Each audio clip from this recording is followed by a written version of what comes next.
He grabbed her by the back of the neck and slammed her face first into the table. Dishes exploded, glass flew, blood ran from Maya's lip before she even hit the floor. The entire diner froze. A 21-year-old waitress, working double shifts to keep her dying mother alive, lay crumpled on the ground while a 240-pound drunk man stood over her and laughed. Nobody moved. Nobody breathed. These men had no idea what they had just done. They had no idea who was sitting in that corner booth, watching every single second. They thought she was just a nurse. They were catastrophically wrong. If this story moves you, please subscribe to our channel, hit that notification bell, and drop a comment telling me what city you're watching from. I want to see exactly how far this story travels. Now let's go back to the beginning, because to understand what happened that night, you need to understand who Maya Reeves was, and more importantly, who her sister was. Maya Reeves had been on her feet for 9 hours straight before the two men even walked through the door. She had started her shift at 3 in the afternoon, and by midnight her lower back was a steady, dull fire that she had learned to simply ignore. She had learned to ignore a lot of things in the past 8 months. The way certain customers looked through her like she wasn't a person at all. The way the fluorescent light above table 6 flickered every few minutes, and nobody had ever bothered to fix it. The way the tips were sometimes so small she had to do the math twice just to make sure she had read the numbers right. She ignored all of it because she had to. Her mother, Carol Reeves, was in room 214 of Riverbend General Hospital, 40 miles away. Stage 3 ovarian cancer. The kind of diagnosis that arrives like a sledgehammer and leaves you standing in the middle of your life with absolutely nothing making sense anymore. The oncologist had spoken carefully, the way doctors do when they are trying to be honest without being cruel, and he had laid out the treatment options with a kind of clinical gentleness that Maya had both appreciated and despised in equal measure. The treatments were possible, the outcomes were uncertain, the cost was enormous. So Maya worked. She worked the diner. She picked up extra hours whenever she could.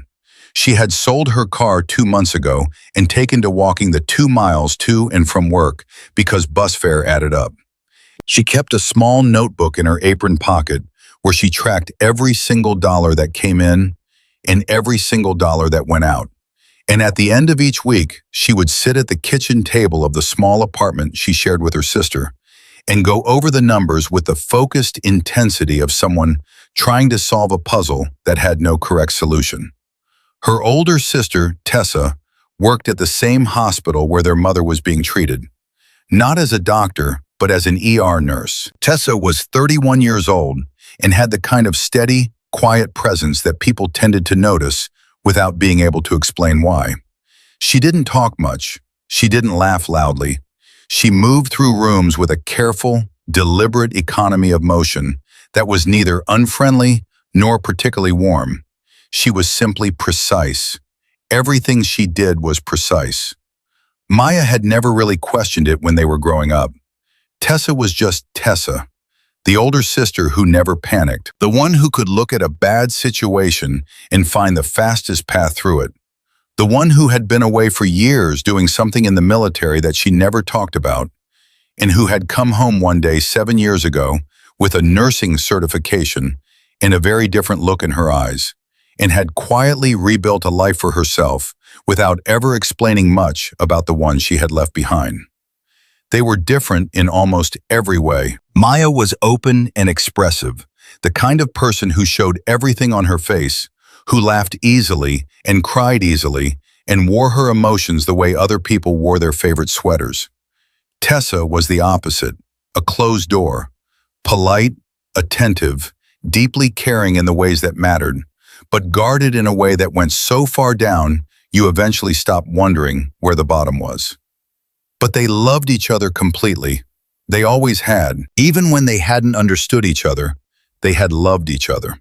And in the 8 months since their mother's diagnosis, that love had become the thing they both lived inside, the center of gravity around which everything else orbited. That night, Tessa had come to the diner to eat dinner and to check on Maya. She did it a few times a week. She would sit in the corner booth, order the soup and a grilled cheese, and watch her sister work. She never told Maya that the real reason she came was to make sure Maya was eating, sleeping, not running herself into the ground. She just came and sat and was there. Maya always claimed she was too busy to sit and talk during her shift, but she always seemed lighter when Tessa was in the building, like the air pressure changed a little. Tessa was halfway through her soup when the two men walked in. She noticed them immediately. That was something she had never been able to stop doing, even after all these years. She noticed people. She noticed the way they moved, the way they carried their weight, the small signals that flickered between intention and action. It was a skill she had spent years acquiring and years more trying to dull, because it was exhausting to never be able to simply sit in a room without reading it completely. The men were drunk, not falling down drunk, but the specific kind of drunk that makes certain men feel invincible and entitled. They were both large, one more so than the other, and they came in laughing about something that must have been very funny to them, because they kept referencing it with the conspiratorial energy of people who have already decided that tonight is going to be whatever they want it to be. Tessa watched them settle into a table near the center of the diner. Maya approached with menus in that professional smile she had perfected over months of practice. The smile that said, "I am glad you are here," even when every other part of her face told a different story to anyone paying close enough attention. "Welcome in," Maya said. "Can I start you gentlemen off with something to drink?" The bigger man looked her up and down the way some men do, like they're conducting an inventory. "Gentlemen," he repeated, like the word was a joke. "You hear that, Denny? She called us gentlemen." His companion Denny had a wide face and small eyes that seemed perpetually amused by something deeply private. "What's your name, sweetheart?" he asked. "Maya. What can I get you to drink?" "Maya," the bigger man said, like he was testing the weight of it. "Pretty name for a pretty girl. You always work this late, Maya?" "I do. Drinks?" She was good. Tessa watched her hold the smile and hold the line without being rude, without giving them anything to grab onto. Maya had clearly dealt with men like this before, but men like this didn't care whether you gave them anything to grab onto. They brought their own material. "2 beers, the bigger man said, "and don't be in such a hurry. We just got here." Over the next 20 minutes, Tessa watched the situation deteriorate with the slow, grinding inevitability of weather moving in from the coast. The men ordered food and complained about it. They called Maya by her name too often, in that particular way that was designed to feel like ownership. They made comments that floated right on the edge of acceptable. Comments about her appearance, about her smile, about how hard it must be to be on your feet all night, and wouldn't she like to sit down for a while? Maya deflected each one with professional grace, but Tessa could see the toll it was taking, could see the tension in her sister's shoulders, the way her movements had become slightly more clipped, the way she was breathing a little faster than she had been before. Tessa set down her spoon. The bigger man said something to Maya that Tessa didn't quite catch from across the room, something low that was clearly meant only for Maya's ears, and Maya's whole body went still for half a second. Then she straightened up and said, quietly and firmly, "I'd appreciate it if you kept the conversation appropriate, sir." The diner had gotten quieter. Tessa noticed other customers noticing. The couple near the window exchanged a glance. The older man at the counter had stopped eating. "Appropriate?" the big man said, loudly now, wanting an audience. "I'm just being friendly. Why are you being so uptight?" "I'm doing my job," Maya said. "Is there anything else I can get for you?"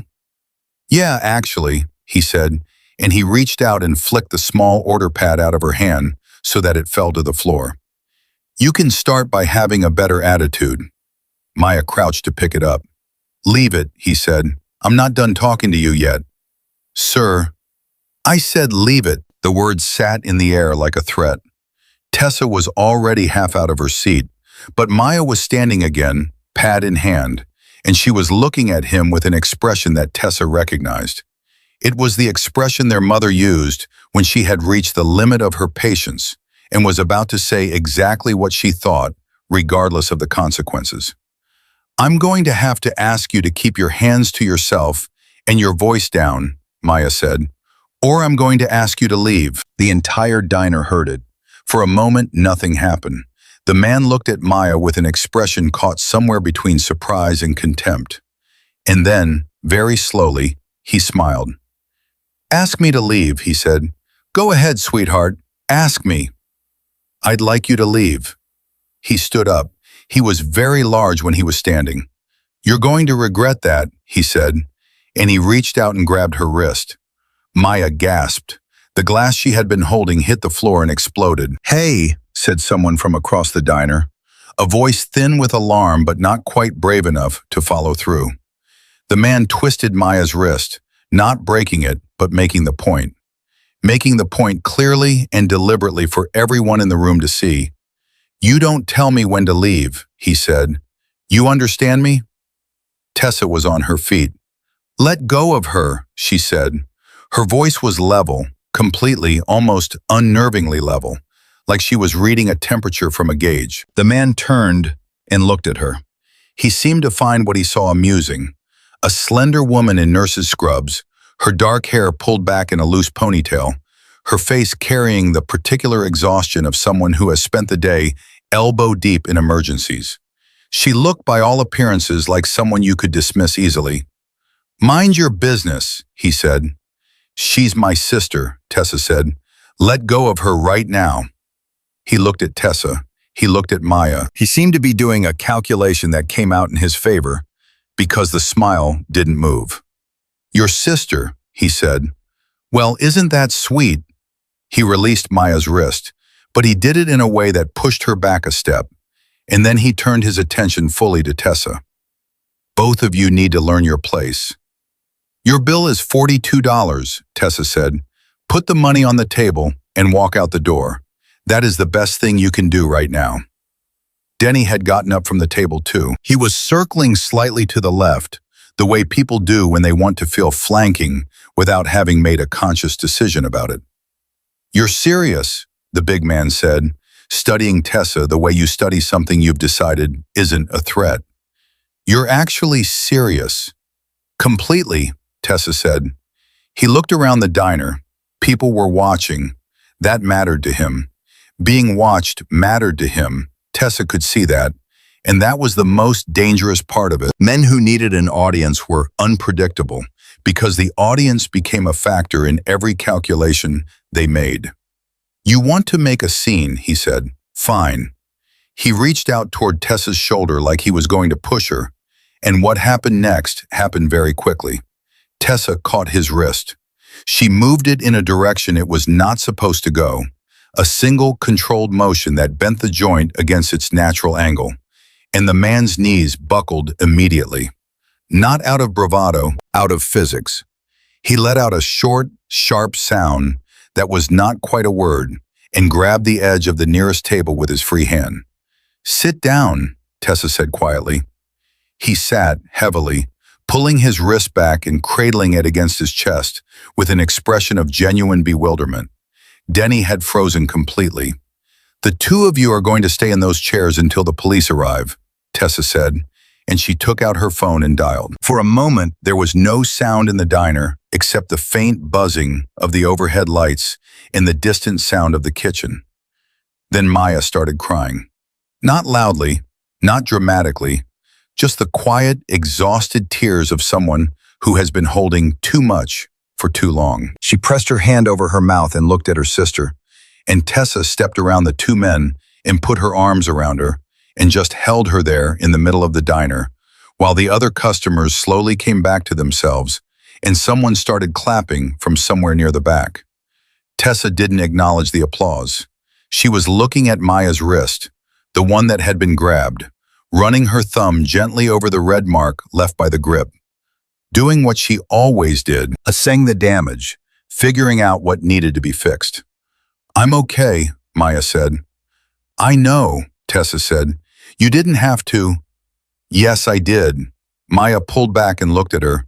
And in the look was 8 months of hospital visits and missed sleep and careful budgets and everything they had not been saying to each other.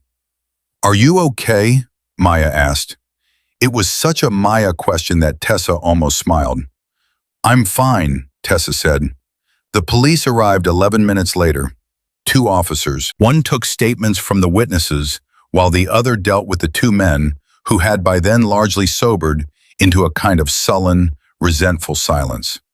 The big man's name turned out to be Carl Denning, and the officer seemed to know him, which was not a surprise to anyone. The arresting officer recited his rights with the weary efficiency of someone who had done it many times before. The diner's manager, a small, nervous man named Gary, who had spent the entire confrontation hiding near the kitchen door, was now very eager to cooperate with everyone. He offered Maya the rest of the night off. He offered Tessa a complimentary meal. He kept hovering near both of them with the particular energy of someone trying to make amends, without admitting he had failed to act when it would have mattered. Tessa declined the free meal. What she didn't know, what neither of them knew as they sat together in the corner booth, waiting for the officers to finish, was that someone in the diner had been recording. Not the whole incident, just the end of it. The moment when Tessa caught Carl Denning's wrist and put him in a controlled joint lock that dropped a 240-pound man to his knees in under 2 seconds. 12 seconds of video, no context, no preamble. Just a tired woman in scrubs ending an altercation with a precision that looked nothing like anything a nurse had any business knowing.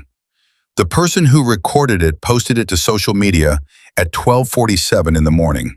By 2 a.m., it had been shared 4,000 times. By 6 a.m., it had been viewed by 11 million people. Tessa was asleep when her phone started ringing. She had driven Maya home after the police finished taking their statements, and they had sat in the small apartment kitchen and drank tea and talked about their mother, about the next round of treatment, about the hospital bill that was due at the end of the month. They did not talk about what had happened at the diner. They did not need to. It had already become part of the territory of their lives.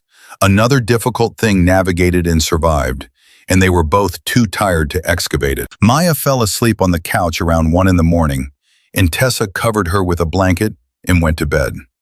The phone rang at 6:17.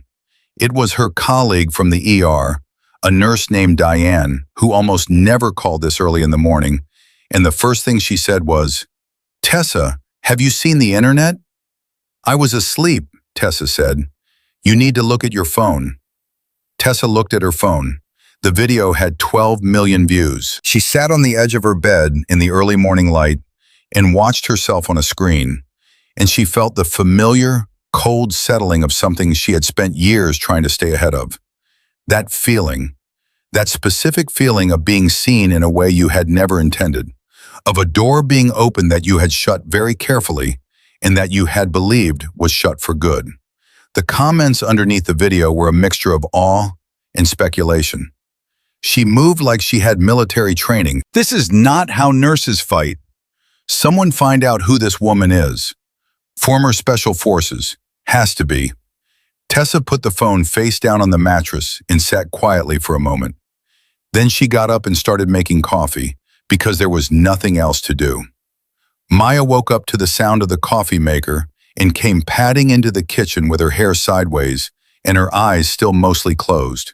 And she stopped when she saw Tessa's face. "What happened?" Maya asked. Tessa handed her the phone. Maya watched the video. She watched it again. Then she looked up, and the expression on her face was something complicated. Surprised, and then not surprised, and then something else entirely that she didn't put into words. "Tessa," she said, "I know. There are 15 million views. I know." "Who are you?" Maya asked, and she was half joking, but only half. Tessa took the phone back. "Your sister," she said. "That's all." She said it quietly, and she said it like she meant it, because she did mean it.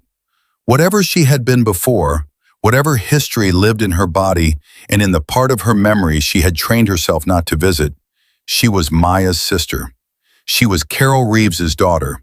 She was an ER nurse who showed up every day and did her job and tried, sincerely and consistently, to be useful to the people around her. That was the life she had chosen. That was the life she intended to keep. But the video was already out there, moving through the world at a speed that nothing could reverse, carrying her face and her hands and the unmistakable signature of a specific kind of training into millions of homes and conversations. And somewhere in the part of her that was honest about things, Tessa Quinn knew that the life she had so carefully constructed was already beginning to crack at the edges. She poured 2 cups of coffee. She set one in front of Maya. "Drink that," she said. "Then we need to talk." Maya wrapped both hands around the mug and looked at her sister across the small kitchen table with an expression that was equal parts fear and love, and the particular kind of trust that can only exist between people who have been through the worst of things together and are still standing in the same room. "Okay," Maya said, "I'm listening." Tessa sat down. She looked at her coffee. She thought about all the things she had never said, all the years she had spent carefully not saying them, all the ways she had built a life around the architecture of silence. Then she looked at her sister. "A long time ago," Tessa said slowly, "I was someone else entirely." Tessa sat at that kitchen table for a long time after she said it. The coffee in her mug had gone cold. The morning light was pressing through the window at an angle that made the small apartment look both familiar and strange at the same time. The way places look when you are about to say something that changes them forever. Maya had not moved. She was still holding her cup in both hands, still watching her sister with that expression that was waiting without pushing, the same expression she had used since she was a little girl, whenever she sensed that Tessa was on the edge of something true. "A long time ago," Tessa said again, because the first time she had said it, the words had come out and then just hung there, and she needed to follow them somewhere. "Before nursing, before any of this, I was in the army." "I know that," Maya said carefully. "You told me that much. I didn't tell you what part of the army." Maya set her cup down. "Delta Force," Tessa said. "I was a Delta Force operator for 6 years. The kitchen was very quiet."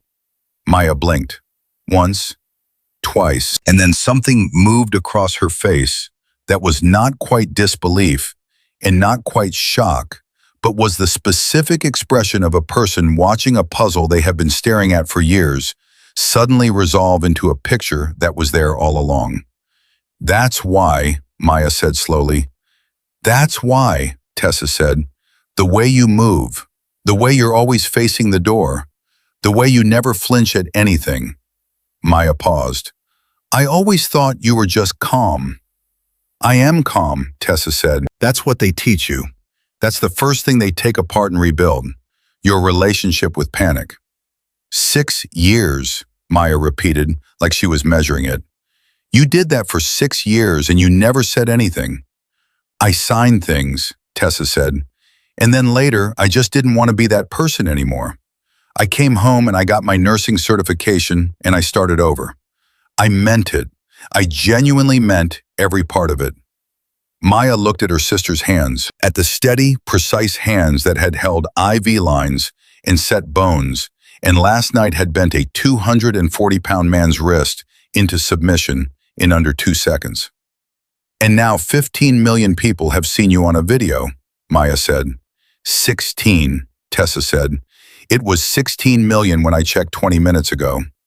Maya pushed back from the table and stood up, and she walked to the window and stood there with her arms crossed, looking out at the street. Tessa watched her. She knew that posture. It was the posture Maya used when she was processing something fast and didn't want to say the wrong thing. "Are you in danger?" Maya asked. "No." "Are you sure?" "Yes." Maya turned around. "Because those men last night, Carl and that other one, they got arrested, but you know how that goes. They'll be out by morning." Tessa said nothing because Maya was right, and they both knew it. "Tessa," Maya said, "are you in danger?" "Not from them," Tessa said, and she believed that when she said it. She believed it completely. She would be wrong. By 9 in the morning, the video had been picked up by 3 national news networks. By 10, a reporter from a Portland outlet was standing outside the diner trying to get a comment from Gary, who had locked himself in the office and was not answering his phone. By 10:45, Tessa's name had been identified and published on social media by someone who had apparently done enough digging to find her nursing license on the state registry. Tessa Quinn, ER nurse, Riverbend General Hospital. That was all they had, but it was enough to get started. Her phone rang 40 times before noon. She answered none of them. She turned the ringer off and sat with Maya, and they ate eggs and toast and talked about their mother's treatment schedule and pretended that the noise on the other side of the silence wasn't getting louder. Then, at 12:18, her hospital supervisor called. His name was Richard Marsh, and he was a decent enough administrator on his best days, which this was clearly not. He asked her to come in, not for her shift, for a meeting. Tessa drove to the hospital. The meeting was in a conference room on the 4th floor, and there were 3 people in it when she arrived. Richard, the head of HR, a woman named Sandra Park who had the specific, guarded energy of someone who has already made a decision and is now performing the process of making it, and the hospital's legal counsel, a man whose name Tessa didn't know and didn't ask. She sat down across from them and folded her hands on the table. "Thank you for coming in," Richard started. "You know what?" Tessa said. "Let's skip the first part of this and get to what you actually want to say."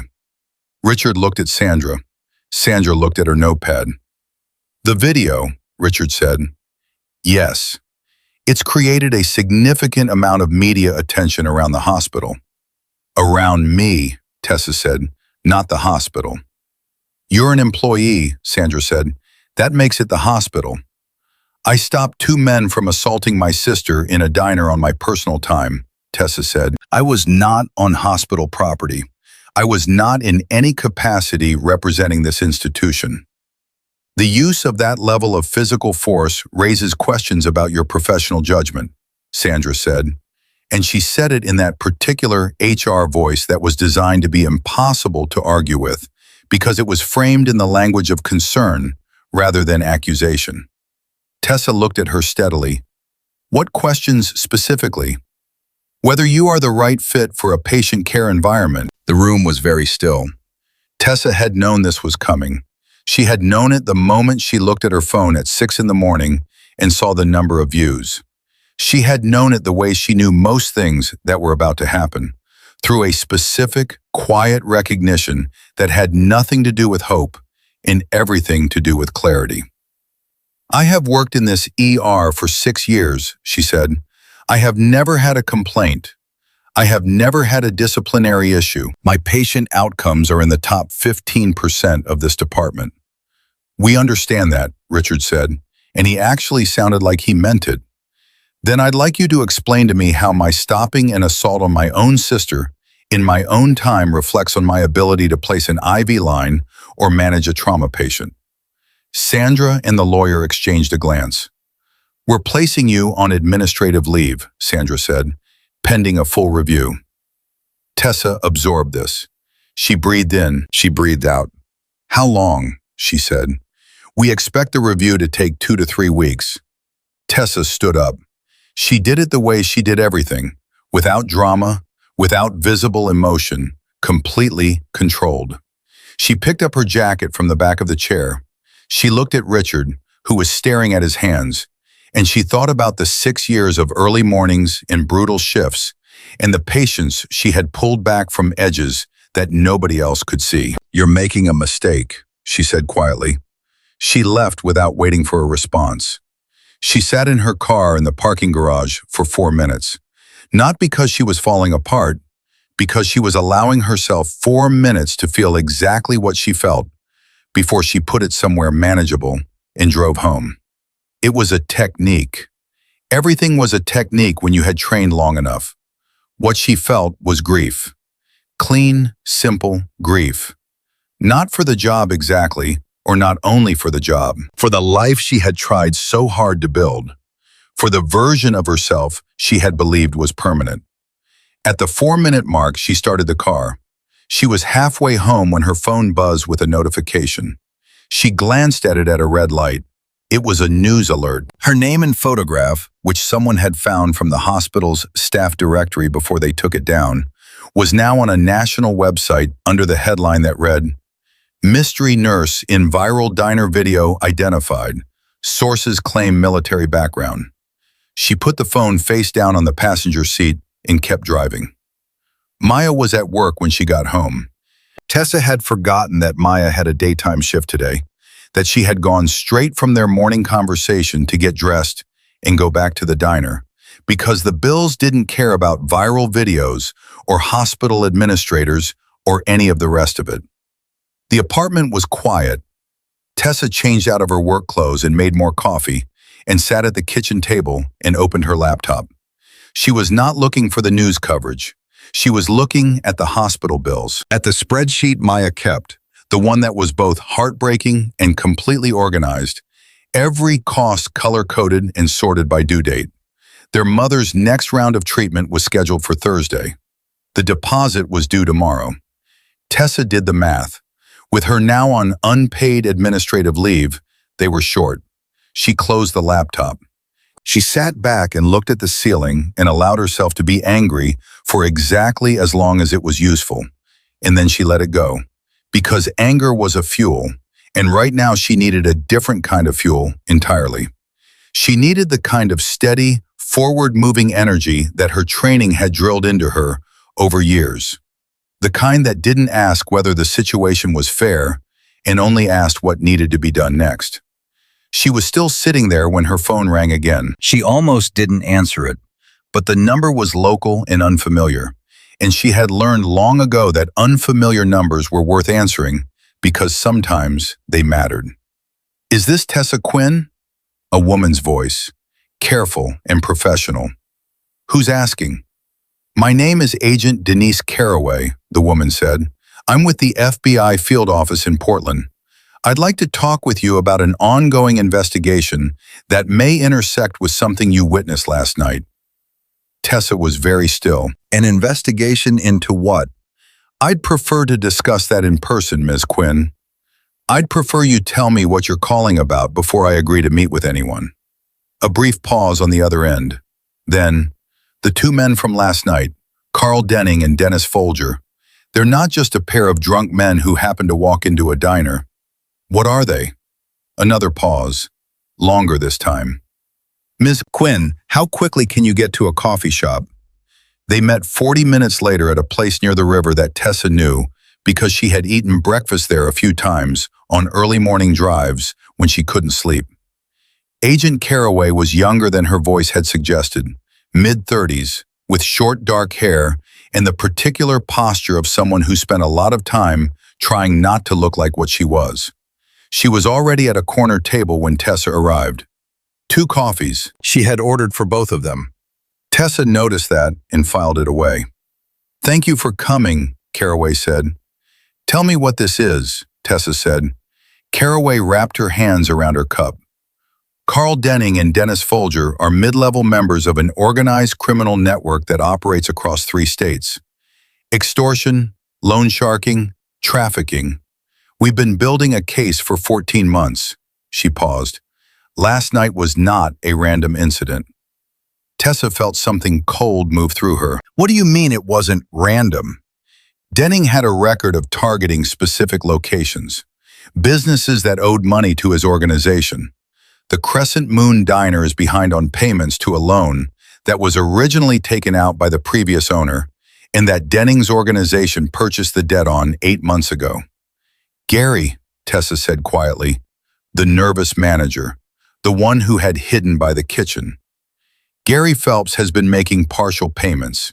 He's behind." Last night wasn't 2 drunk men being difficult. It was a message. They went in there specifically to disrupt the business and intimidate anyone connected to it. Carraway looked at her directly, "Including your sister." The coffee was very hot in Tessa's hands. "Maya doesn't know anything about that," Tessa said. "No, but she works there. And you are now on 17 million social media feeds doing something that has made Denning's organization look very publicly incompetent. Caraway's voice was level. That's a problem for them. How big a problem? Big enough that we picked up communication this morning that suggests they are considering a response. The word response sat on the table between them like something alive. They're going to go after Maya, Tessa said. It was not a question. We don't have direct evidence of a specific threat yet, Caraway said carefully, but the communication was concerning enough that I felt you needed to know. Tessa set her cup down. What do you want from me? Right now, nothing. I want you to be aware. I want you to take precautions. She stopped. I read your service record, Miss Quinn, what I could access of it, which wasn't much. Most of it is still classified. It should stay that way, Tessa said. I understand. Caraway looked at her, really looked at her, the way people rarely did. I just want to say that the level of attention this situation has already attracted and the nature of the people involved means that the next 24 to 48 hours are going to be critical. Tessa stood up. Ms. Quinn, I'll be in touch, Tessa said, if anything changes. She was out the door before Caraway could respond. She drove directly to the diner. Gary's car was in the lot, but the diner was closed. The sign flipped to the offside. Tessa knocked on the door, then knocked harder. After a full minute, Gary cracked it open and looked at her with the eyes of a man who had not slept. I need to talk to you, Tessa said. I don't really want... Gary. She said his name once, flatly, and the tone of it stopped whatever he was about to say. Let me in. He let her in. They sat in a booth and Tessa looked at him, and he looked at the table, and for about 45 seconds neither of them said anything. Then Gary covered his face with his hands and made a sound that was somewhere between a sigh and a sob. How long? Tessa said. 8 months, he said into his hands. The old owner sold and I didn't. I didn't read everything I signed, and by the time I understood what the loan actually was, it was... He shook his head. They come every month, sometimes twice. They want their money, and I can't. The diner barely... Have you talked to the police? He looked at her like she had suggested he fly to the moon.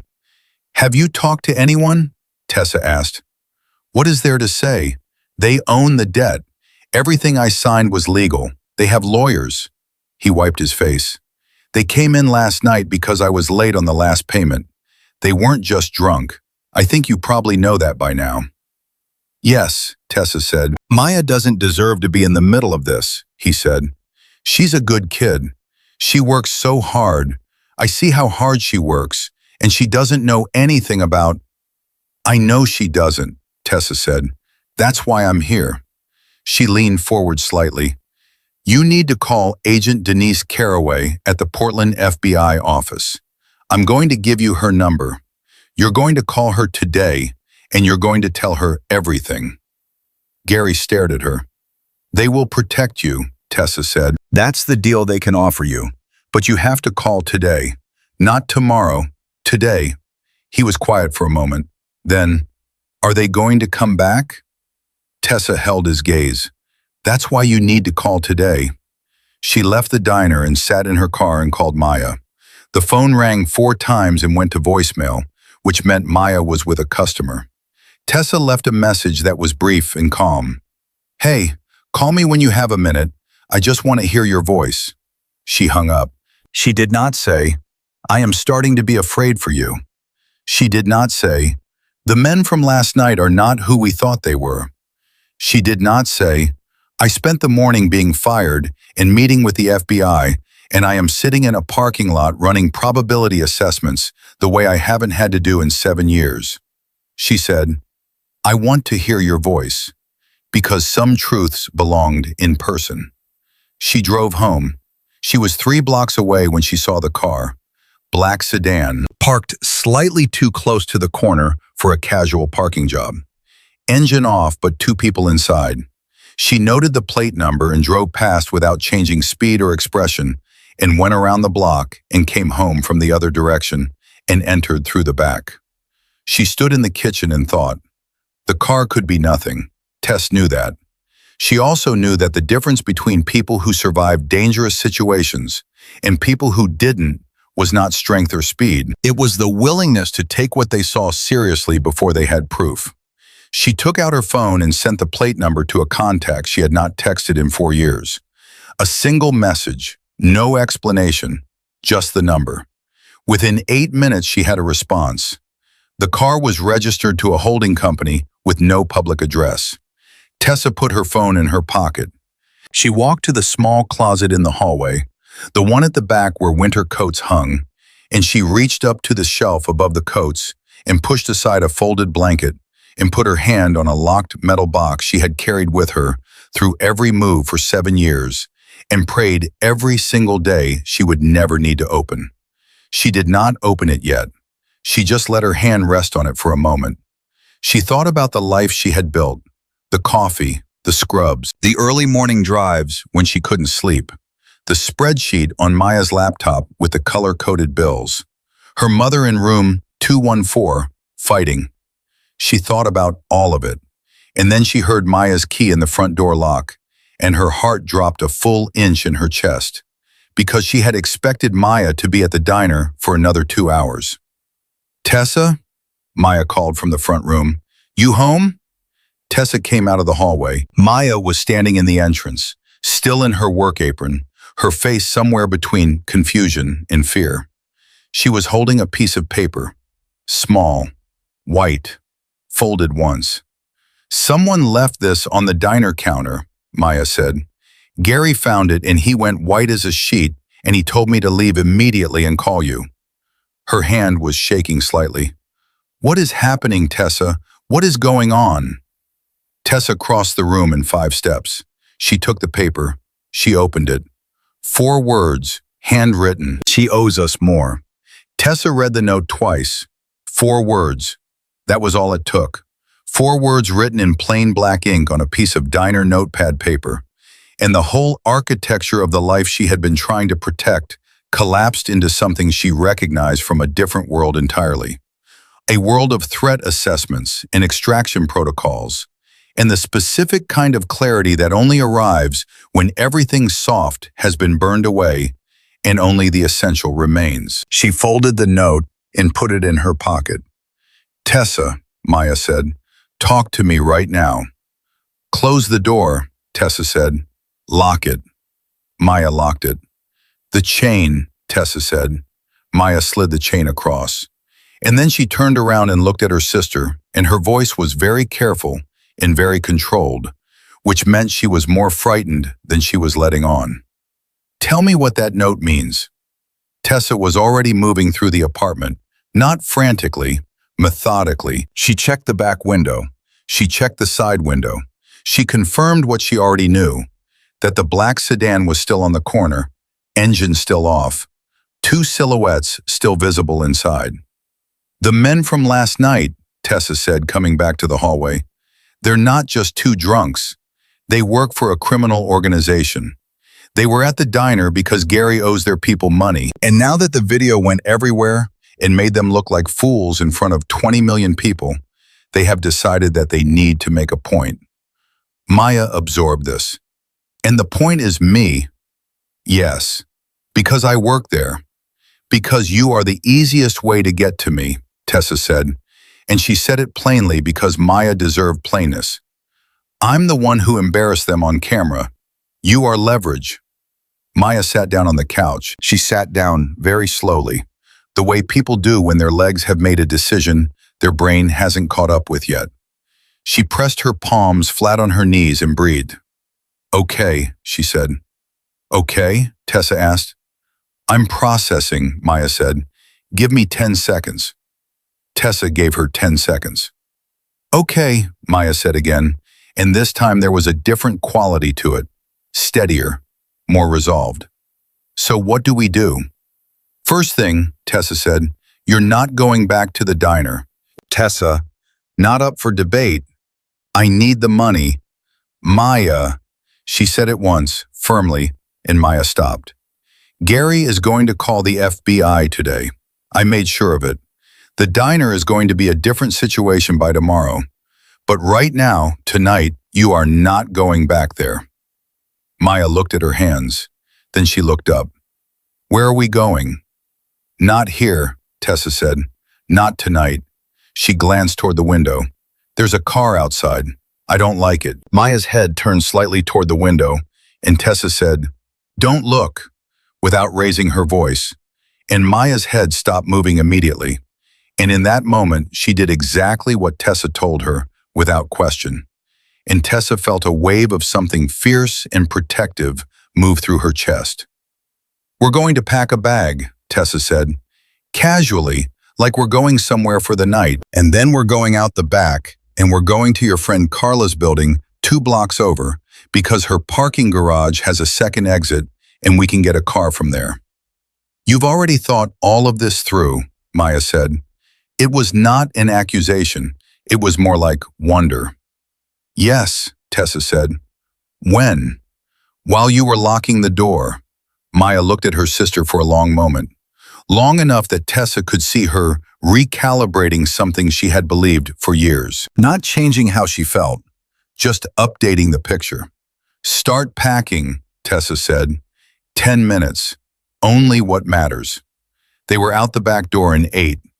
Carla's building was exactly 2 blocks away, and Carla herself was a radiologist who worked nights at the same hospital that had put Tessa on leave that morning, which meant her apartment was empty, and her car, a gray Honda that nobody was looking for, was in the garage with a spare key hidden behind the 3rd concrete pillar on the left, because Carla was the kind of person who believed in practical redundancy.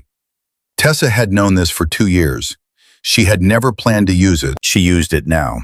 She also called Agent Caraway from the garage, while Maya sat in the passenger seat of the Honda with her overnight bag in her lap and her hands folded on top of it like she was waiting for a bus.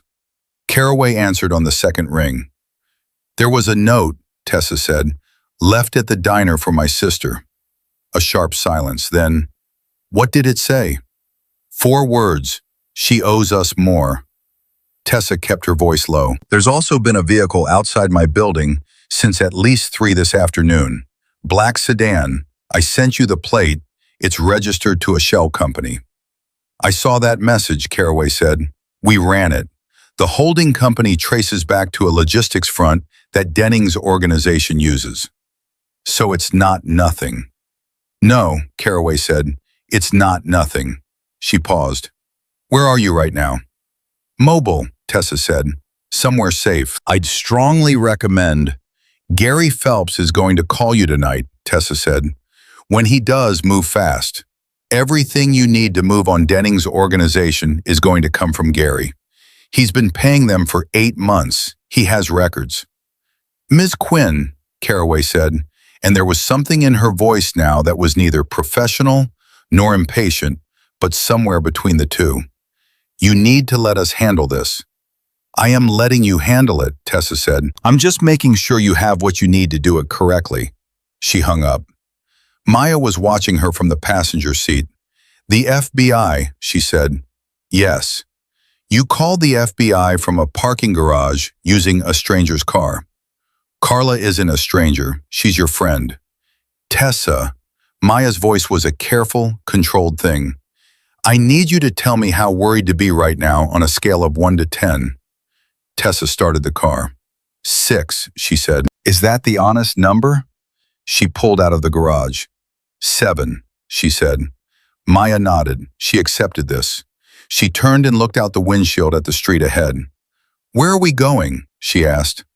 Somewhere quiet for tonight, Tessa said.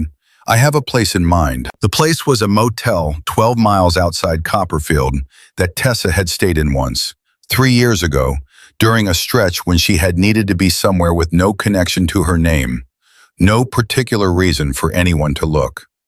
It took cash and didn't require ID if you paid the right rate. She knew this because she had made it her business to know things like this.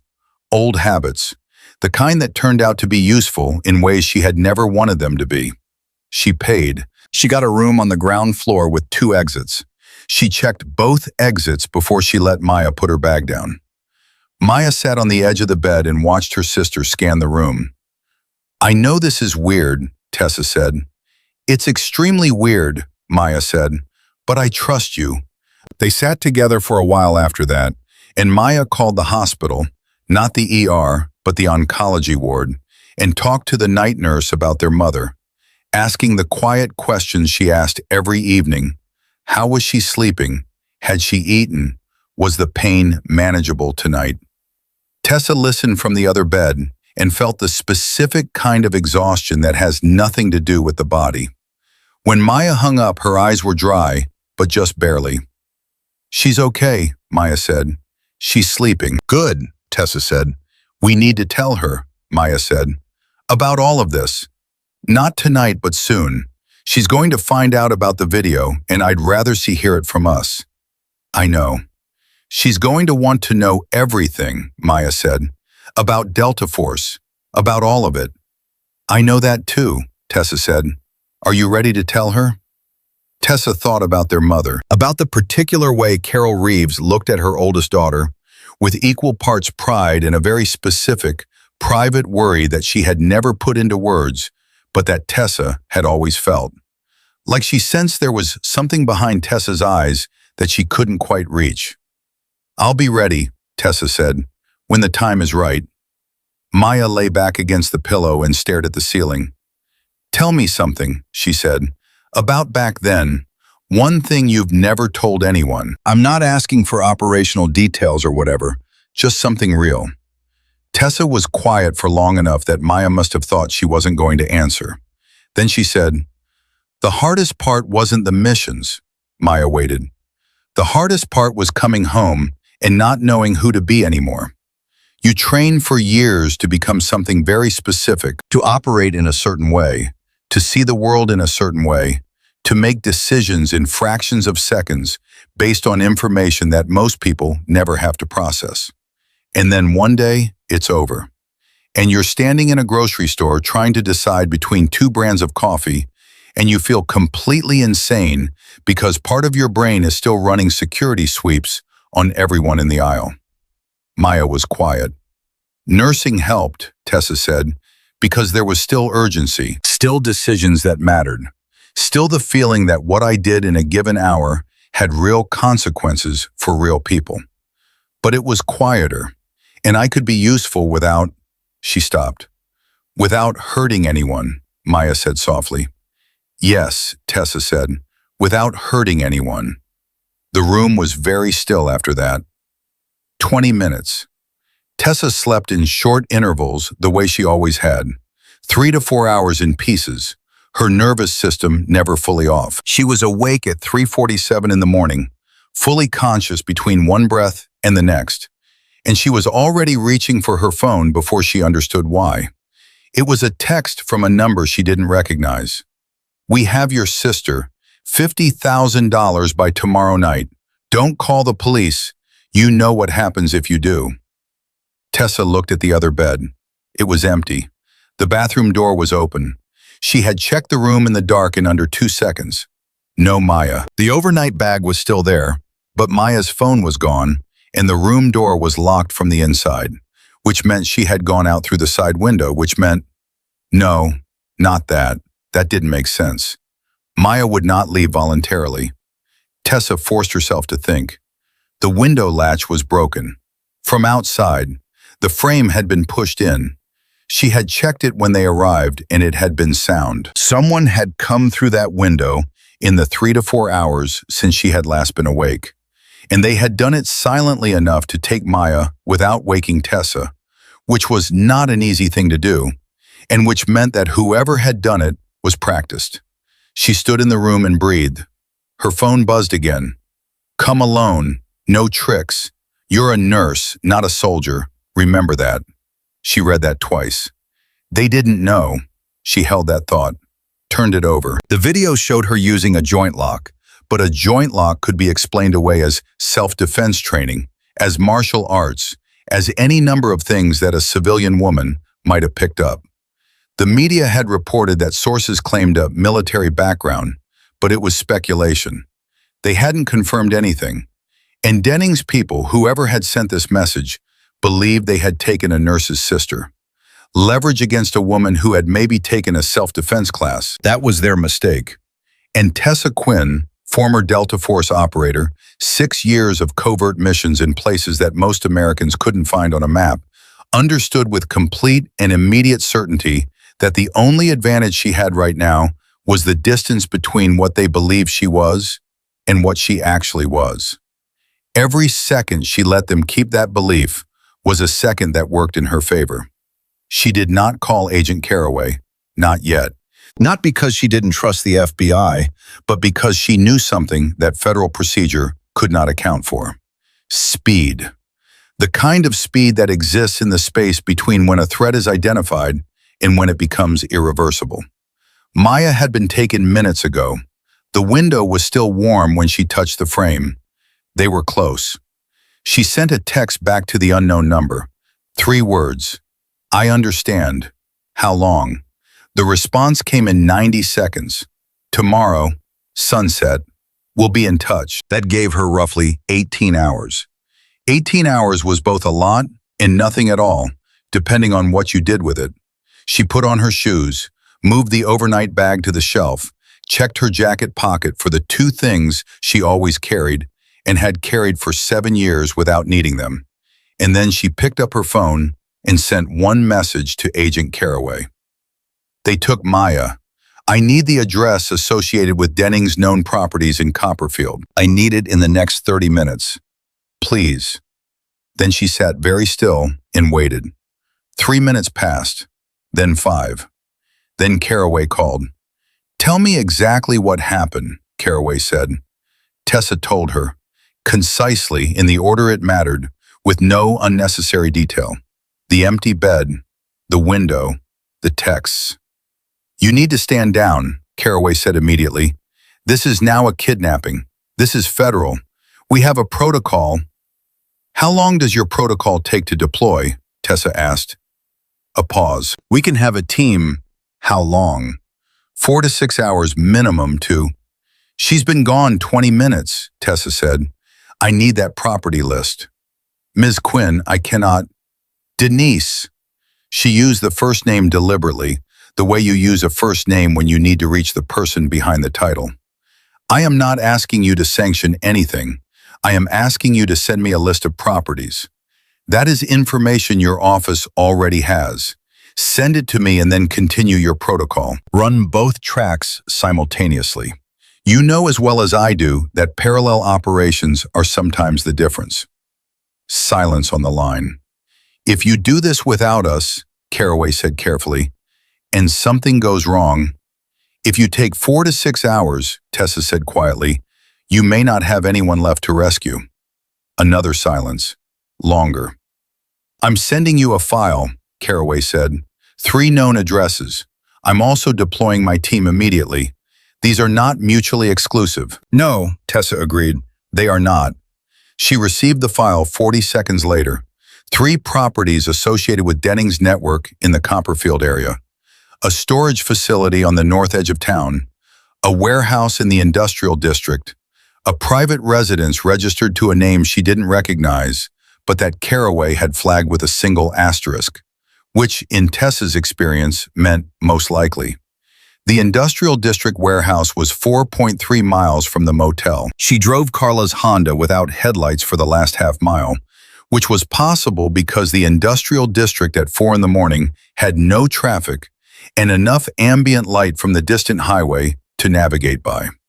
She parked 2 blocks from the address and got out and stood still for 60 seconds, doing what she had been trained to do, reading the environment through sound and air and the small, almost invisible signs of human presence that most people walk past their entire lives without ever learning to see. She counted 3 vehicles near the warehouse. One had its engine ticking with recent heat. Someone had arrived in the last 40 minutes. She moved. The east side of the building had a loading door that had been secured with a chain lock.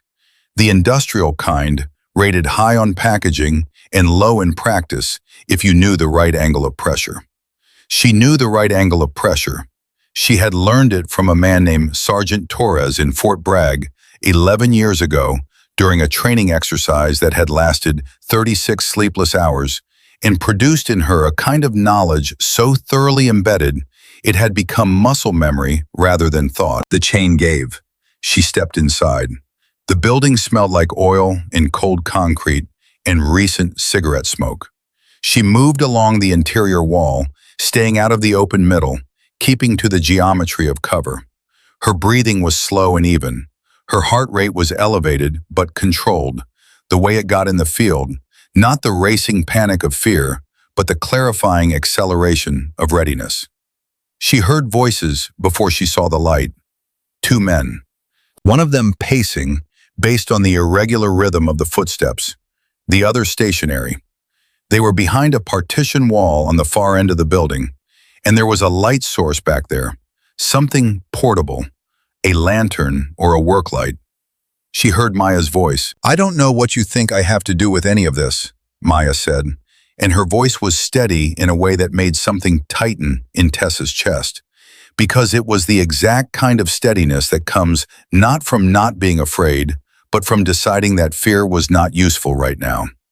Maya had more of Tessa in her than either of them had ever acknowledged. "You don't have to have anything to do with it," one of the men said. "You just have to be here." "She's going to pay you," the other man said. He sounded younger, less certain. "She's going to pay, and this will be over."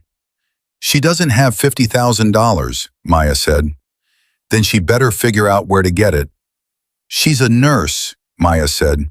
"You put her on that video and got her fired. She has less than nothing right now because of you." A short, ugly laugh. "Not my problem." "It kind of is," Maya said. "Think about it. You're holding someone for ransom, and the person who's supposed to pay the ransom doesn't have any money. That's a structural problem." Tessa almost smiled. Even now, even here, she was 12 feet from the partition.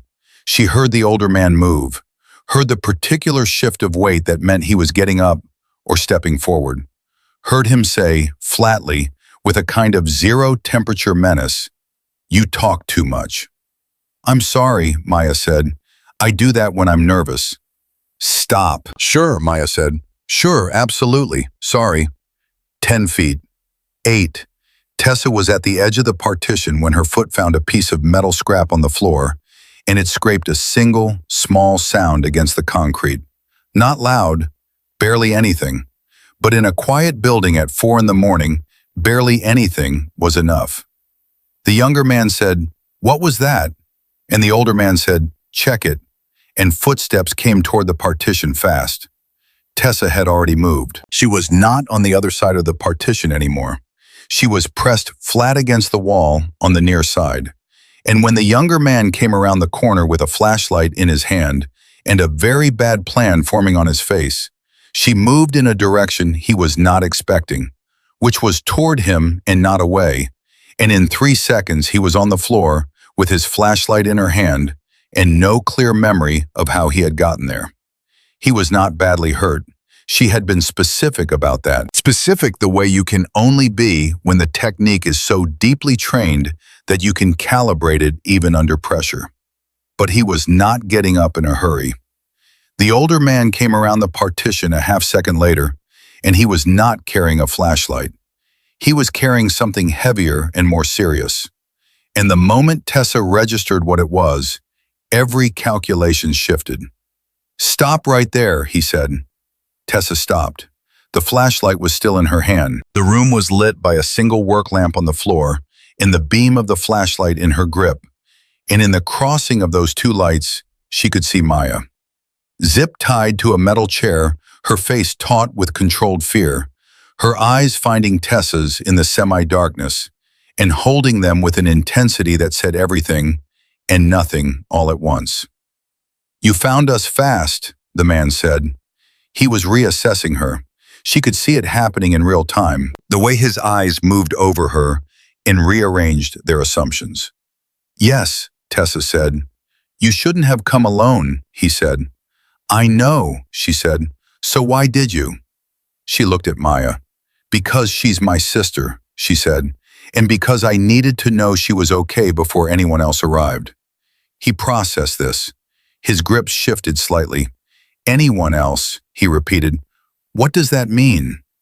It means you have a small window, Tessa said quietly, to make a decision that ends this without anyone else getting hurt, including you. He took a step toward her. I was Delta Force, she said. He stopped. The video doesn't show you everything, she said. It shows the end.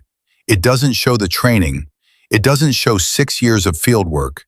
It doesn't show what I am actually capable of doing in a room this size with a flashlight and 12 feet of distance. She kept her voice completely even. I am telling you this not to threaten you. I am telling you this because the FBI is 12 minutes away, and the decision you make in the next 60 seconds determines everything about what happens when they arrive. The room was absolutely silent. Maya was watching the man's face. Tessa was watching his hands. And somewhere outside, moving fast through the empty industrial streets of Copperfield, Oregon, 3 FBI vehicles were closing the distance with their lights off. 60 seconds. It was everything. The man's name was Victor Hale. Tessa learned this 11 minutes later when Agent Caraway walked through the warehouse door with 4 agents behind her and said his name the way law enforcement says names, like it belongs to them now. Like the person attached to it has already become a file number and a case reference. Victor Hale, 44 years old, 14 years in service to Denning's organization, the kind of man who had done enough things in enough dark places that his face had stopped registering much of anything except a chronic, low-grade watchfulness. But in the 60 seconds before the FBI arrived, Victor Hale had made a decision. He had put the weapon down. Not because of fear, exactly. Tessa had watched his face carefully during those 60 seconds, and what she saw there was not quite fear, but something more complicated. It was the expression of a man doing arithmetic on his own life and arriving at a sum he did not like. She had told him she was Delta Force. She had told him the FBI was 12 minutes away. She had told him both of those things calmly and without flinching.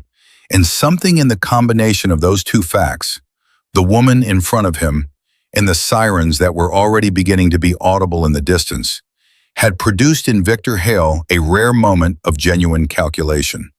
He set the weapon on the floor and stepped back from it.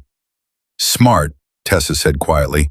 She moved to Maya immediately, pulling the zip ties apart at the weakest point, which anyone who had been trained knew was the locking mechanism side and not the loop. And Maya was on her feet in seconds, grabbing Tessa's arm with both hands and squeezing once, hard, the kind of grip that says everything that words are too slow to carry. Are you hurt? Tessa asked. No, Maya said. I'm okay. I'm okay. And then, quieter. The way you just walked in here. Don't, Tessa said. I'm not criticizing. I'm just... Maya shook her head. You walked in here alone in the dark. You were here, Tessa said, like that was a complete explanation, because to her it was. The FBI came through both entrances simultaneously 40 seconds later, and the warehouse went from 4 people and a work lamp to a controlled, organized, very loud federal operation in under 3 minutes. Caraway found Tessa standing with Maya near the east wall and looked at both of them and then looked at the 2 men being secured on the other side of the room. And her face did something that wasn't quite surprise, but was adjacent to it. You moved fast, Caraway said. Yes, Tessa said. We had a 12-minute ETA. I had a 3-minute advantage, Tessa said. I used it. Caraway looked at her for a long moment. Victor Hale, she said. He's the number 3 in Denning's local operation. Having him in custody tonight changes the shape of this case considerably. Good, Tessa said. You're also going to need to give a statement. I know. And we need to talk, Caraway said, about the larger situation, about Denning himself. Because this, she gestured at the warehouse, at the 2 men, at the whole evening, this is not the end of it. Tessa looked at her steadily. I know that too, she said. Maya was listening to all of this. She was still holding Tessa's arm, and Tessa could feel the grip changing as the adrenaline slowly metabolized.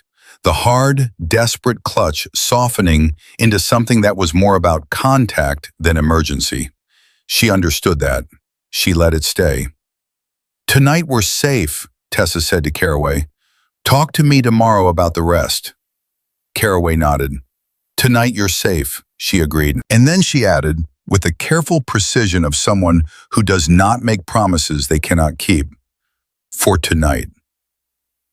They gave their statements in the back of one of the FBI vehicles, first Tessa and then Maya, separately, the way procedure required. A young agent with a notepad and a recorder sat across from Tessa and asked questions that were straightforward and professional, and Tessa answered them the same way. What time did she arrive at the warehouse? How did she gain entry? What was the nature of the physical contact with the first suspect? Had she identified herself? Had she announced federal law enforcement was incoming? She answered everything honestly. The agent was very careful not to react to her answers. She noticed this and appreciated it. When she was done, she went and sat on the back step of an FBI vehicle and waited for Maya's statement to finish. The night was cold and clear, and the industrial district had the specific, desolate quiet of a place where no one lives, only works, and where the absence of people at 4 in the morning felt like the whole world had been temporarily switched off. Her phone showed 23 missed calls, reporters, unknown numbers. Her colleague, Diane from the hospital, her friend Patrick, who had served with her briefly, and whose number she had kept all these years for exactly the reasons, tonight had proven correct. And at the bottom of the list, a number she recognized immediately and had not seen on an incoming call in 4 years. Colonel James Wren, retired, her former commanding officer. She stared at his number for a long moment. Then she called him back. He picked up on the first ring, which meant he had been awake, which meant he had been watching the news. "Quinn," he said. "Colonel," she said, "I see you've had an eventful few days." "You could call it that." "The video," he said, "I recognize the technique immediately. Most people won't know what they're looking at, but the right people will." "I know," Tessa said. "There are some individuals," he said carefully, "who may use the attention this video has generated to start pulling on threads that lead back to your service record." "I've been thinking about that." "Your record is classified," he said. "I'll make sure it stays that way. But the classification only covers the operational details, Quinn. It doesn't cover your name. It doesn't cover the fact of your service." "I understand," she said. "Are you and your family safe tonight?" "Yes," she said. "Tonight." "Call me if you need anything," he said. "I mean that literally, anything." There was a pause, and in it was everything that existed between a soldier and the commanding officer she had trusted with her life for 6 years, compressed into the silence between 2 phones in the middle of the night. "Colonel," she said, "the organization behind this, Denning's people, the FBI is working it, but there's a component that feels like it goes wider than Copperfield." "I'll make some calls in the morning," he said immediately, without asking her to elaborate, because he didn't need to. She had given him the essential information, and he had processed it the way he had always processed information, efficiently and without ceremony. "Thank you," she said. "Get some sleep," he said. "You sound tired." "I am tired," she said, and she said it like it was just a fact, because it was. She hung up. Maya came out of the other vehicle 20 minutes later and sat down next to Tessa and put her head briefly on her sister's shoulder, and they sat like that in the cold and said nothing for a while. Above them, the Oregon sky was doing that particular pre-dawn thing where the darkness begins to thin at the very edges of the horizon without committing yet to becoming light. And the industrial district was slowly filling with the sounds of the FBI operation, wrapping into its secondary phase, the processing phase, the phase where the urgency becomes paperwork. "What happens now?" Maya said. It was not quite a question. "In the immediate," Tessa said, "they'll take Hale and the other one in for processing. They'll use Hale's cooperation level tonight to inform what they offer him. If he talks, and he will, because he did the math once tonight and he'll do it again in the morning, they can work up the chain toward Denning. And Denning, Maya said, when does he get arrested? When Caraway has enough, Tessa said, which could be days or weeks. And until then, Maya said, until then, that Tessa said, we are not going back to the apartment. Maya nodded slowly. Mom's treatment is on Thursday, she said. The deposit is due tomorrow, and we're short because of... She stopped. She recalibrated. Because of things I didn't know about until today. I transferred money this morning, Tessa said. Before all of this, before the meeting at the hospital. I moved everything I had in my savings that wasn't pinned to rent. She paused. It covers Thursday. Maya lifted her head from Tessa's shoulder and looked at her. That's everything you have. It covers Thursday, Tessa said again. Maya pressed her lips together. She looked at the sky. She did the thing she did when she was fighting emotion, the slight lift of her chin, the careful breath. Okay, she said. Okay. And then, I'm going to find a way to pay you back every cent. You're going to stop saying that, Tessa said. I'm not Maya. She's our mother. The silence after that was a different kind of silence. Warmer, full of something that did not need to be named. Caraway drove them to a federal safe house at 5:40 in the morning. It was a clean, ordinary-looking house on a quiet residential street that had no markers distinguishing it from any other house on the block, which was the entire point. An agent named Torres, who shared a name but not a single other quality with Tessa's former training sergeant, gave them a brief orientation in a voice that suggested she had done it many times before, and went to sit at the kitchen table with a laptop and a thermos of coffee. Tessa and Maya shared a room with 2 beds and a window that faced the street and had reinforced glass, which Tessa noticed and said nothing about. Maya fell asleep in 11 minutes. Tessa lay on her back and stared at the ceiling and ran through everything in precise, sequential order.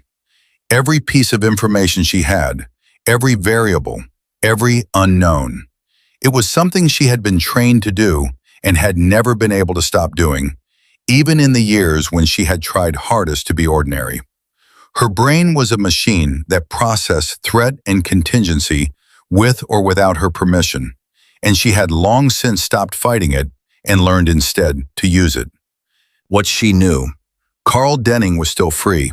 He had been released on bail after the diner incident, and the kidnapping of Maya, while connected to his organization, had been carried out by Hale's crew, which gave Denning one layer of legal separation. What the FBI needed was a direct line.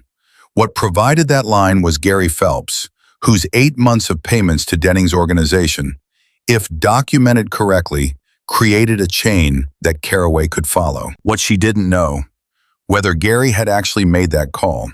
She took out her phone. 3:12 in the morning, she texted Gary anyway because she was not the kind of person who chose good manners over necessary action. Did you call Caraway today? The response came 4 minutes later, which meant he had been awake too. Yes, 2 hours ago. She sent agents to my house.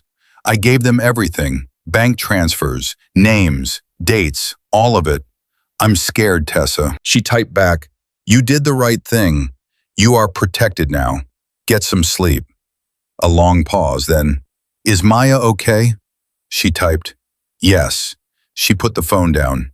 She thought about Gary and his house with federal agents at his kitchen table, and the diner that had been the site of everything, and the flickering light above table 6 that had never been fixed, and Maya walking 9 hours of shifts in worn-down shoes with a smile that she had perfected to the point of armor. She thought about all the small, grinding details of a life held together with exactly not enough. And she felt something that was not quite anger and not quite grief, but lived in the territory between them. Then she thought about Carl Denning, asleep in his house somewhere in Copperfield, and the things she felt sharpened into something cleaner and more directed. She slept at 4:17. She was awake again at 7:03. The morning brought Caraway back to the safe house at 8, with coffee and a folder, and the particular expression of someone who has been working through the night and has arrived at something significant. She sat across from Tessa and Maya at the kitchen table, while Agent Torres stood by the door, and she opened the folder. "Gary Phelps's documentation is extraordinary," she said. "He kept records of every payment, dates, amounts, names of the individuals who collected. He photographed cash handoffs on his phone and backed them up to a cloud account because he said he wanted to have proof if anything went wrong." She paused. "He's been building a case file for himself for 6 months. He was just too afraid to use it." "He was waiting for something to change," Maya said quietly. "You changed it," Caraway said, looking at Tessa. Tessa said nothing. "The documentation Phelps provided, combined with the arrests of Hale and Folger last night, gives us enough to move on Denning directly," Caraway said. "We're applying for the arrest warrant this morning." "How long?" Tessa asked. "Judge owes us a fast turnaround based on the kidnapping charge," Caraway said. 6 to 8 hours. We expect to have Denning in custody by this evening." Maya exhaled, a long, slow breath that carried about 14 hours of compressed tension. "There's something else," Caraway said, and her voice shifted slightly. The professional warmth of the earlier part of the briefing became something more careful. Tessa looked at her. "Carl Denning made a phone call this morning," Caraway said, "from his personal cell, which we have been monitoring as part of the ongoing investigation. He called a man named Robert Crane. Are you familiar with that name?" Tessa was still. "No," she said. "Robert Crane is a private investigator based in Seattle who specializes in background research on high-profile subjects," Caraway said. "He is very good at what he does, and what Denning paid him to do, as of 7 this morning, was find out everything there is to know about Tessa Quinn." The kitchen was very quiet. "He already knows your name," Caraway said. "The media published it yesterday. What Crane is going to find, or try to find, is the rest." "My record is classified," Tessa said. "Yes," Caraway said. "Most of it, but there are edges, Quinn. Enlistment records are public. Basic service history. The unit you were assigned to before Delta is not classified. A good investigator can construct a narrative from the edges, even when the center is sealed." Maya was looking at Tessa with an expression that was carefully controlled. "What does that mean for you?" she asked. "It means," Tessa said slowly, "that by tonight or tomorrow, regardless of what happens with Denning's arrest, the full story becomes a media event." "Delta Force nurse saves sister," Caraway said quietly. "That's the headline they'll use. It will be everywhere." "I know," Tessa said. "Are you okay with that?" Maya asked. The question was simple and enormous at the same time, and Tessa sat with it for a moment in a way she rarely allowed herself to sit with things. Not analyzing, not calculating, just feeling the actual weight of it. The years she had spent building distance from that identity, the deliberate, careful architecture of her quiet life, the scrubs in the hospital corridors, and the particular satisfaction of saving someone with her hands and her knowledge, and leaving them alive when they might have not been. "No," she said honestly, "I'm not okay with it, but it's coming regardless." So was the rest of a sentence. Maya reached across the table and put her hand over Tessa's and left it there. "There's one more thing," Caraway said, and now her voice had changed again, tighter, more careful. "And I need you to hear this clearly." Both sisters looked at her. "The phone call Denning made to Crane this morning, it wasn't only about research." Caraway opened the folder to a second page. "Our surveillance picked up a second call, made 11 minutes after the first, to a different number. A number we've been tracking for 8 months that belongs to a man named Eddie Sosa. Sosa is not an investigator, he is an enforcer. And the call lasted 4 minutes, which is long enough for specific instructions." The table was very still. "Denning knows his organization is falling," Caraway said. "He knows Hale is in custody. He knows Gary talked. He is running out of options and running out of time. And when men like Denning run out of options, they do one of two things. They run, or they retaliate. He's not running, Tessa said. No, Caraway said. He is not. He's coming for me, Tessa said. We believe Eddie Sosa is already in Copperfield, Caraway said. We're trying to locate him.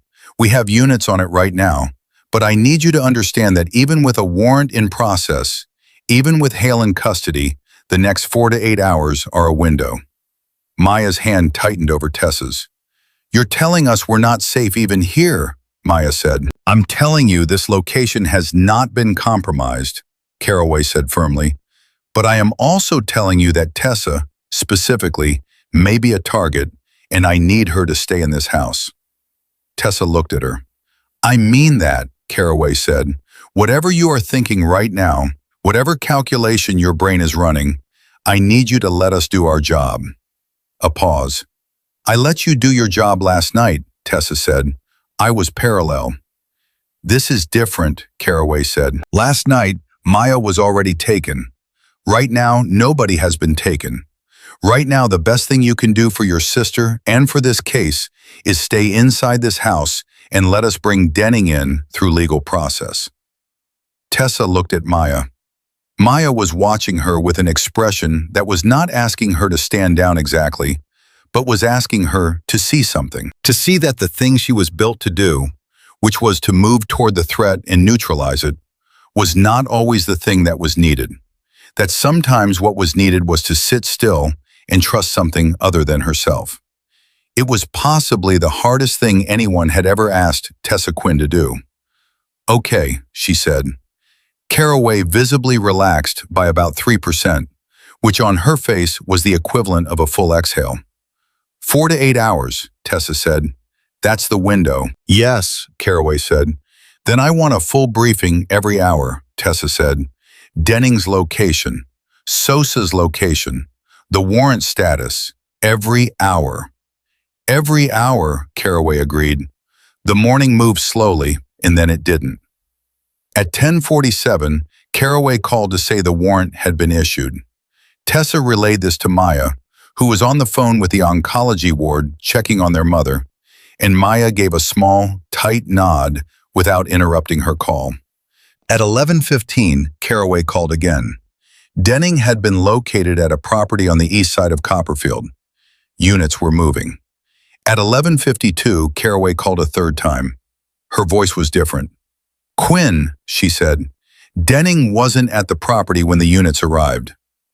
Tessa felt the familiar cold clarity drop through her like a stone through water. He ran 12 minutes ahead of us, Caraway said, and there was something in her voice that was both professional and tightly controlled, the voice of someone managing frustration through structure. A neighbor reported seeing a black SUV leave the property at approximately 11:30. We have units on the roads, but he has a head start. And Sosa, Tessa said, a pause that was 3 seconds long, which was 3 seconds too long. Sosa's last known location was 2 miles from the safe house, Caraway said. Tessa was already standing. Quinn, Caraway said sharply, stay in the house. We have agents outside. You are protected. How many agents outside? Tessa said. 2. And Sosa has done this professionally for how long? Quinn. How long, Denise? A breath. 11 years. Tessa looked at Agent Torres, who was already off her chair and on her radio, her hand at her hip. Tessa looked at Maya, who had ended her call and was standing in the kitchen doorway with her phone in her hand and her eyes very wide and very clear. Get away from the windows, Tessa told her. Maya moved immediately. Torres, Tessa said. Torres looked at her. How familiar are you with Sosa's operating profile? Tessa asked. Torres shook her head. I was briefed this morning. I know he's been active for 11 years. I know he's never been charged. Because he's never left a witness, Tessa said. Torres said nothing. When men with that kind of record get sent on a job, Tessa said, they don't come through the front door. Torres was already moving to the back of the house. The next 30 seconds happened very fast. Torres went to the back. Tessa moved to the hallway. Maya stayed in the kitchen, pressed against the interior wall the way Tessa had told her to on 3 separate occasions in 2 days, because Maya had been paying attention every time. Tessa could hear the 2 agents outside communicating on radio. She could hear Torres checking the rear of the house. She could hear her own breathing, which was slow and controlled and giving her nothing it wasn't supposed to give. She heard the back door open, not from the outside, from the inside. Torres. Then Torres's voice, sharp and sudden. "Federal agent, don't..." A sound that was not a gunshot, but was its own kind of violence. The specific percussive thud of 2 people making contact at speed, followed by the crash of something heavy and the silence that follows. Tessa was already moving. She went down the hallway fast, using the walls for cover the way she had been trained a lifetime ago.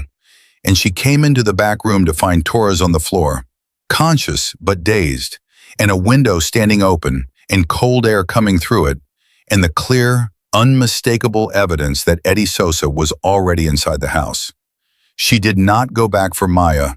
She could not go back for Maya because going back for Maya meant turning her back on a man who had 11 years of practice with exactly these situations. She stopped moving. She stood very still and she listened. He was in the house.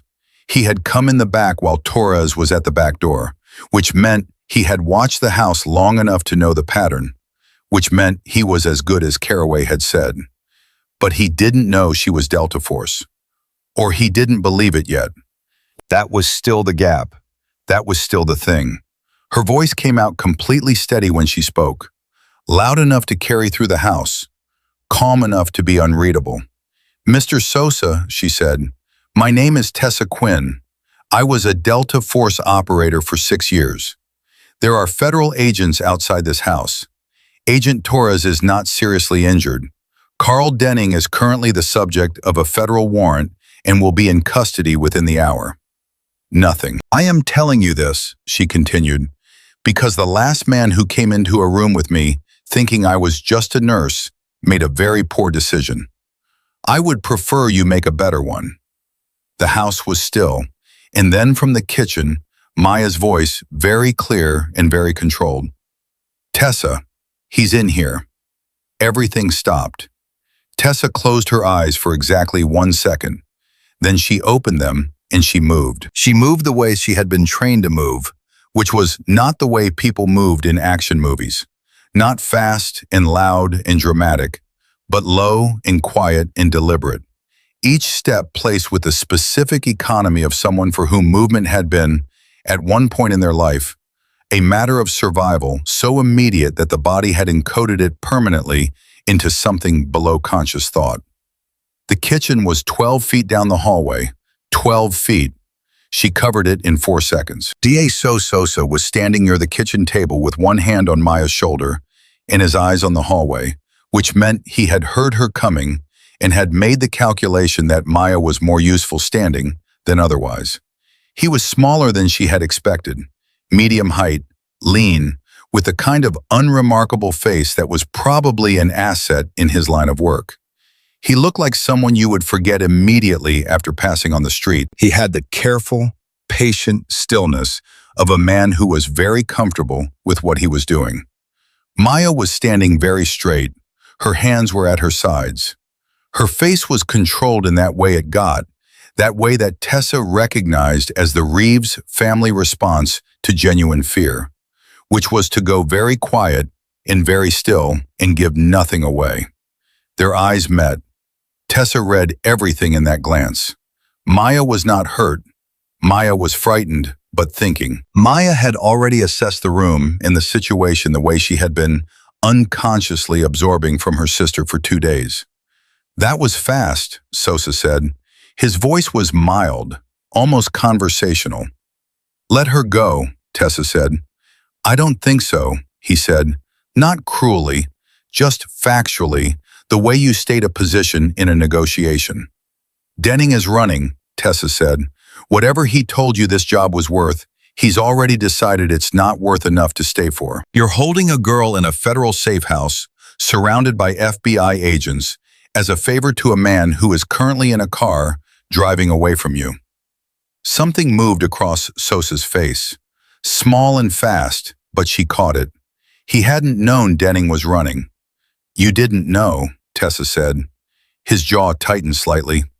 "He called you this morning," she said, "and gave you a job and a location, and told you to handle it, and he was already in the process of leaving the state when he made that call." She kept her voice level and factual, not taunting, not provocative, just true.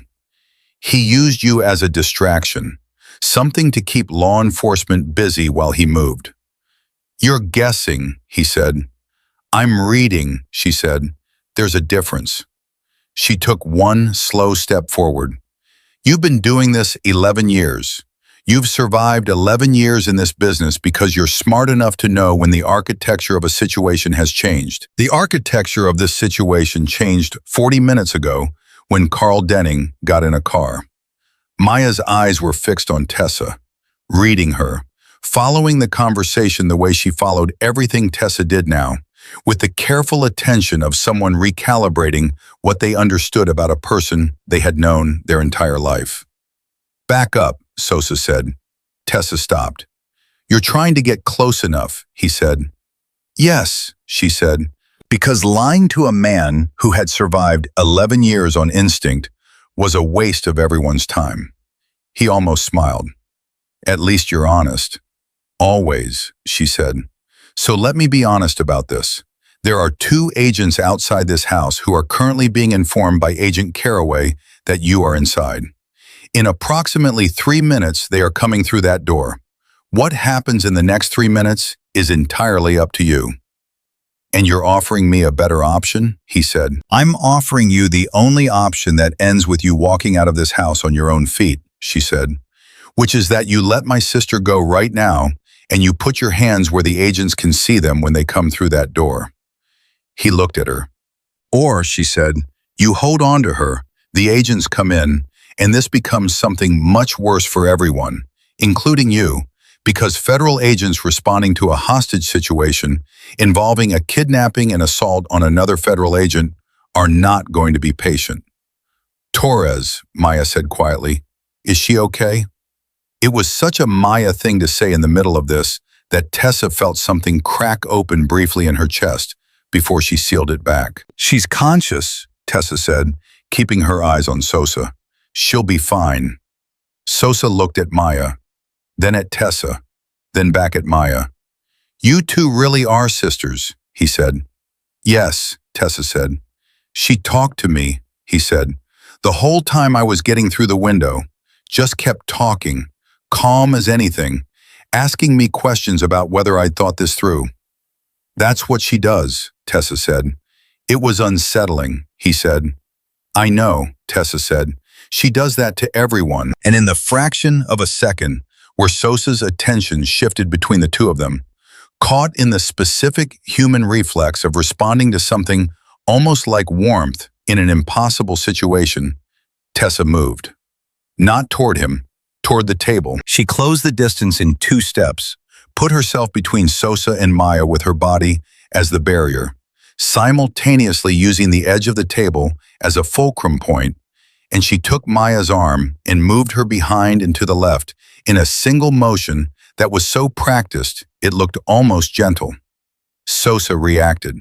He was fast, she gave him that, genuinely fast, and he moved to reestablish his position, and what followed lasted approximately 8 seconds and involved a sequence of contacts and redirections that were controlled and specific and left no permanent damage because she had decided on that outcome in the half-second before she moved. When it was done, Eddie Sosa was face down on the kitchen floor with his hands immobilized, and Tessa was kneeling beside him with her knee in the precise position that her training sergeant had taught her 11 years ago in a different world. And the kitchen door burst open, and 2 federal agents came through it with weapons drawn, and Tessa said clearly and loudly, "He's down. I'm Quinn. Weapons away." And after a 2-second evaluation, they complied. Maya was pressed against the wall with her hand over her mouth. Not crying, just breathing, just processing. Tessa stood up. She looked at her sister, Maya took her hand away from her mouth and said, in a voice that was remarkably steady, 8 seconds. Approximately, Tessa said. You had that plan before you even walked through the door. Most of it, Tessa said. Which part wasn't planned? Tessa looked at her. The part where you talked to him the whole time, Maya exhaled. I didn't know what else to do. It worked, Tessa said. It gave me information. How long he'd been in the house, his patience level, whether he was escalating or holding. She paused. You made my job easier. Maya looked at her for a long moment. Was that a compliment? Yes, Tessa said. From you, Maya said, that's enormous. And despite everything, despite the kitchen floor where a man was being handcuffed, and the agents talking into radios, and the sound of more vehicles arriving outside, despite all of it, they both laughed. Not long, not loud, just the brief, slightly unhinged laughter of two people who have been through too much in too short a time and have found the exact edge where fear becomes absurdity. Agent Torres appeared in the kitchen doorway, upright and operational, with a bruise forming along her jaw and the expression of someone who was extremely unhappy about the bruise, but was managing it professionally. She looked at Sosa on the floor. She looked at Tessa.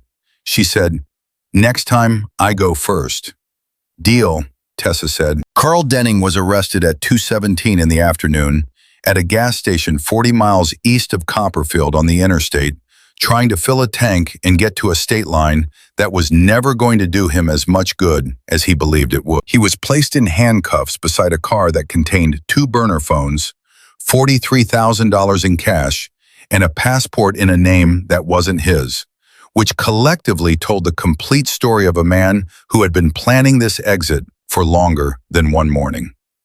Caraway called Tessa with the news while Tessa was sitting in a chair in the safe house living room, drinking what had to be her 7th cup of coffee of the day. She listened to the whole thing without speaking and then said, "Good, thank you," and hung up. She sat for a moment. Then she went to find Maya. Maya was in the bedroom they had shared the night before, sitting on the edge of her bed, on the phone. Tessa could tell from the cadence and the particular softness of her voice that she was talking to their mother. She stood in the doorway and listened without entering, because some moments belong to the people inside them. "No, Mom, I'm fine," Maya was saying. "We're both fine, I promise." A pause. "I know you saw the video, I know. I know you have questions." Another pause, and then Maya smiled, and it was the kind of smile that only exists in the presence of someone you love completely. "She's right here. Do you want to talk to her?" Maya looked up and met Tessa's eyes. "Hold on, she just walked in." She held out the phone. Tessa crossed the room and took it and sat down on the bed next to her sister. "Mom," she said. Carol Reeves's voice came through the phone, and it was thinner than it used to be, quieter, with the particular texture of a body that was fighting hard and using most of its resources for that fight.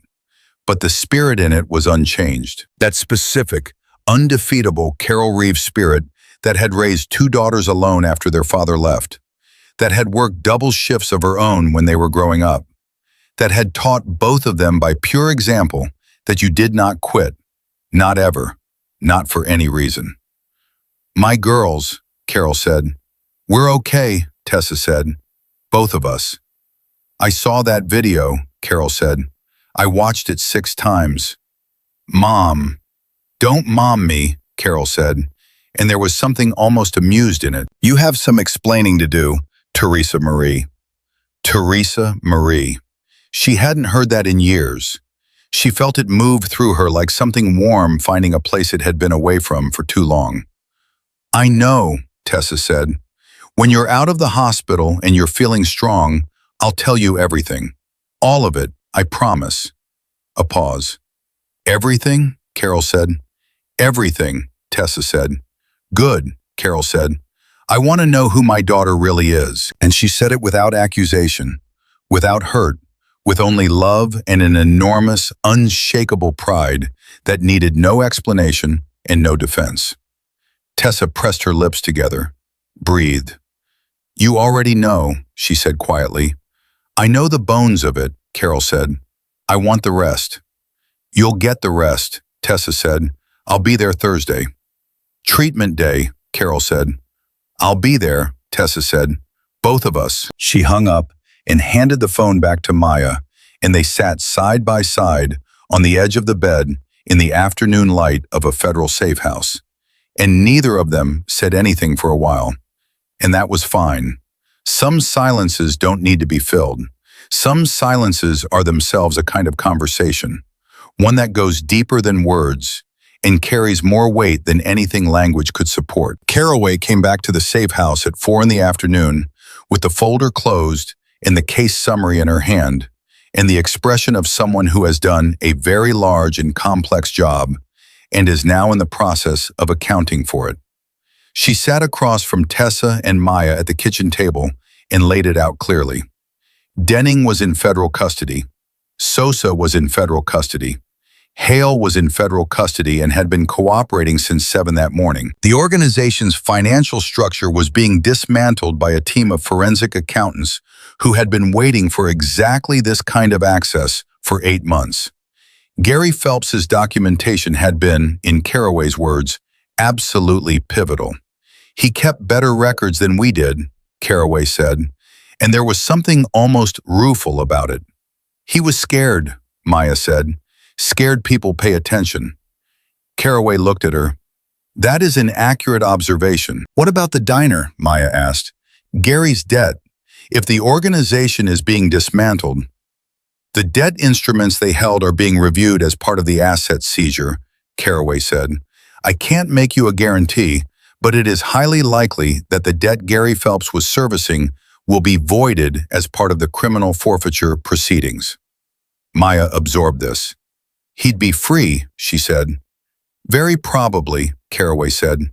Tell him that, Maya said. He needs to hear it from someone official. Caraway nodded. Then she looked at Tessa. There's something I want to say to you directly, she said, and I want to say it outside of any official capacity. Tessa waited. You could have stayed in that house last night, Caraway said, after the kidnapping, after we'd established contact and told you we were moving. A lot of people would have. Maya was already taken, Tessa said. I know, Caraway said. That's not the point I'm making. She paused. The point I'm making is that you made a judgment call under extreme pressure that turned out to be correct. You found Maya before we did. You neutralized 2 suspects without lethal force and without leaving a mark that any defense attorney could use. And this morning, you stayed in this house when every instinct you have was screaming at you to move because you trusted us to do our part. She paused again. That is not a small thing. For someone with your background, that kind of discipline is not a small thing. Tessa held her gaze. You did your part, she said. We did, Caraway agreed. Together. She stood to leave and then turned at the doorway. One more thing. The hospital. Riverbend General. I made a call this morning to the hospital board, not as a federal agent officially, personally. I told them what you did in that warehouse, how you walked in alone to recover your sister and neutralized 2 suspects, and then called us to come in and finish it correctly. She paused. I have no authority over their employment decisions, but I wanted them to have complete information when they made them. She left. The kitchen was very quiet after that. Maya said, she called the hospital. Yes, Tessa said, for you. Yes. Maya pressed her hand flat on the table and looked at it. You know what I keep thinking about? She said. What? That night in the diner, before all of this, before the video and the FBI and all of it. She looked up. You were just there for dinner. You were just sitting in the corner booth eating soup. You came to check on me, didn't you? Yes, Tessa said. You do that, Maya said. You come a few times a week and you don't say why. I like the soup, Tessa said. Maya smiled. It was a real one, wide and slightly broken around the edges the way real smiles get when they're carrying too much emotion to be clean. You've been watching out for me this whole time, Maya said, My whole life. All those years you were away doing something I didn't understand, and you still found ways to—" She stopped. Her voice had gone unsteady, and she was fighting it. "Hey," Tessa said. "I'm fine," Maya said. "I know you are," Tessa said. "You handled the last 24 hours better than most trained people would have." "I talked a hitman out of escalating by asking him questions," Maya said. "Yes," Tessa said, "you did." "That worked because of you," Maya said. "Because I've been watching how you deal with things, how you stay calm, how you make people feel seen even when you're assessing them." She shook her head. "You've been teaching me this whole time and I didn't even know it." Tessa thought about that. She thought about all the years she had spent trying to put distance between who she had been and who she was. All the careful architecture of a quiet life, the scrubs, the hospital, the corner booth in the diner 2 or 3 times a week, watching her sister work and not saying that was what she was doing. Maybe the distance was never as complete as she had believed. Maybe the person she had trained herself to become had never fully separated from the person she had been before. Maybe that was not a failure of the reinvention, but simply the truth of it. That you do not become someone new by erasing someone old. You become someone new by choosing, every day, what to do with everything you already are. She had chosen nursing. She had chosen quiet. She had chosen to use what she knew to heal rather than harm, to protect rather than pursue, to show up in the corner booth and order soup and watch her sister carry too much weight with too much grace, and be there, simply be there, in case the weight ever became more than one person could carry alone. That had always been the mission. It had never changed. The phone call from Riverbend General Hospital came at 6:48 that evening. It was Richard Marsh, her supervisor. He sounded different than he had the morning before, less administrative, less protected by the careful language of institutional management. He sounded like a person. "I owe you an apology," he said, and he said it simply, without preamble, which she respected. "Richard, let me finish," he said. "I made a decision yesterday based on institutional reflex, and not on any actual assessment of your record or your character. That was wrong. I knew it was wrong when I did it, and I let the procedure carry me past my own judgment." A pause. "The board met this afternoon. I pushed for an emergency session.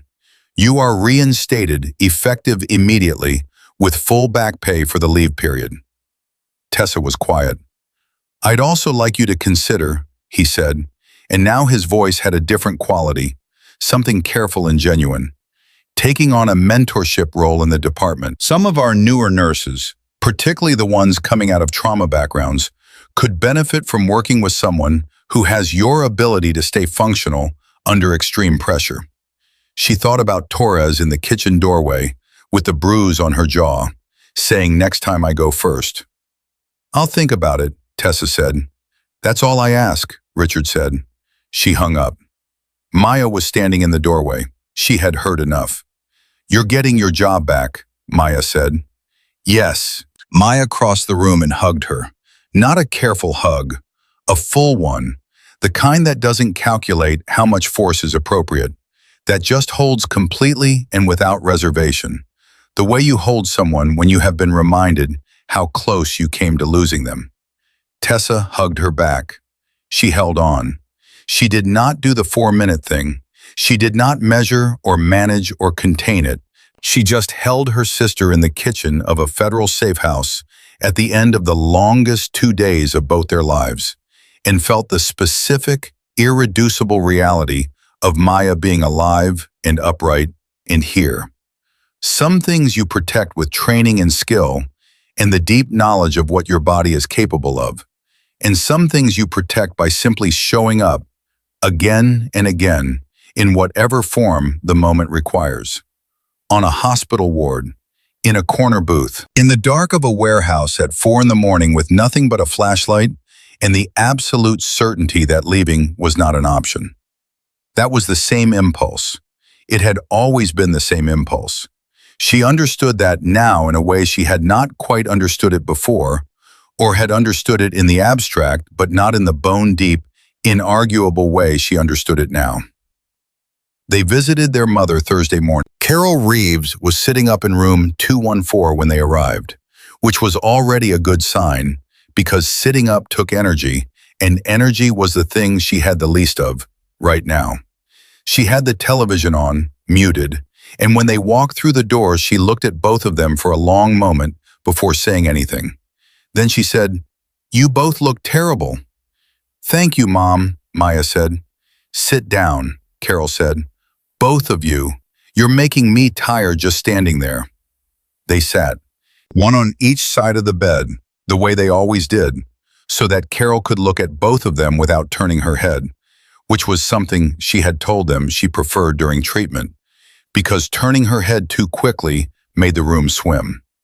They talked for an hour before the nurses came to prepare for the treatment session. They talked about ordinary things first, about the hospital food and the nurse Carol liked and the one she didn't, about the early November weather and whether they might have a real winter this year.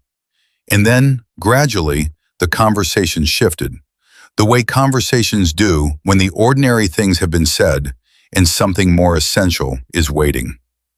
"Tell me," Carol said to Tessa. "Start from the beginning." So Tessa told her. Not everything, not the classified parts, not the operational details, not the specific places and specific missions that were still sealed behind security clearances that would not expire in her lifetime, but the bones of it, the enlistment at 22, the selection process, the 6 years, the things she had seen and done and carried, the reason she had come home and built something different, the choice she had made, consciously and deliberately, to use what she was for healing instead of harm. Carol listened without interrupting.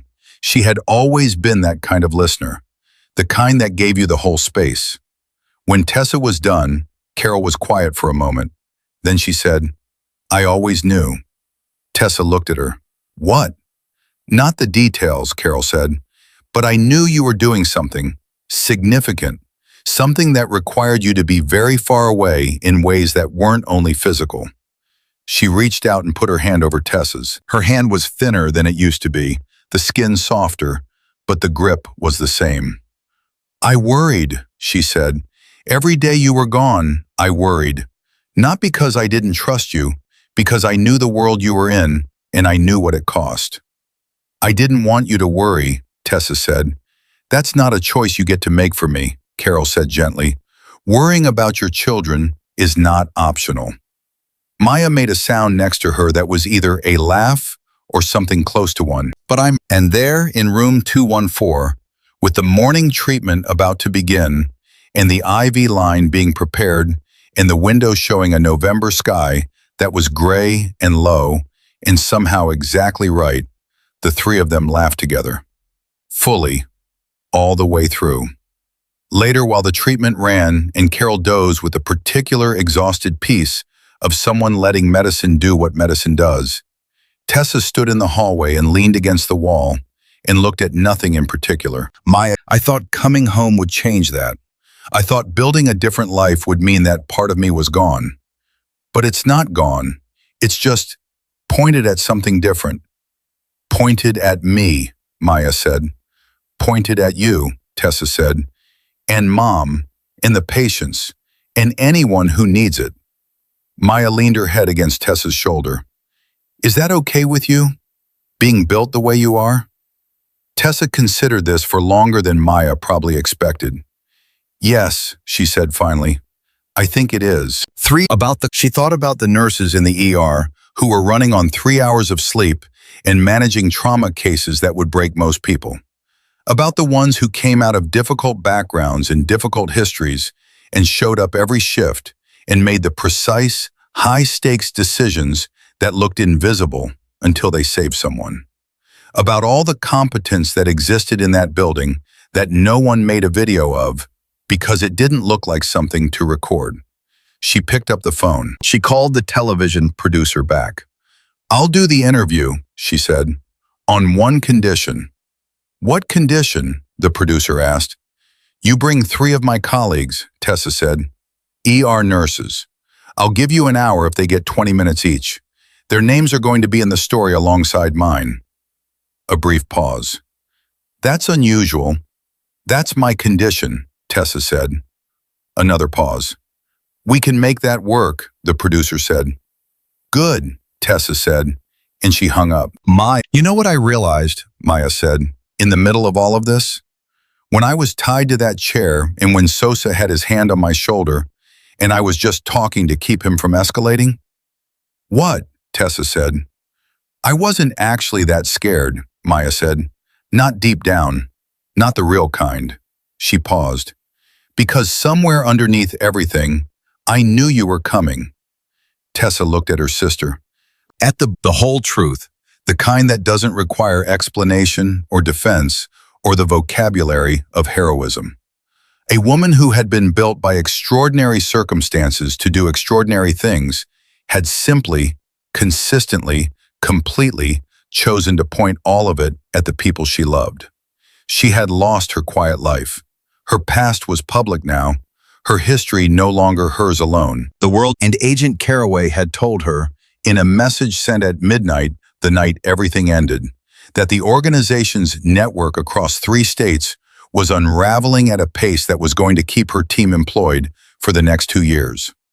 Tessa had done all of this, not because she was fearless, not because she was invincible, not because the training had removed the part of her that could be hurt or afraid or broken, but because some people are built for the moments that others cannot face. And when the world shows them exactly what they were built for, the only question that matters is whether they show up. Tessa Quinn had always shown up. She always would.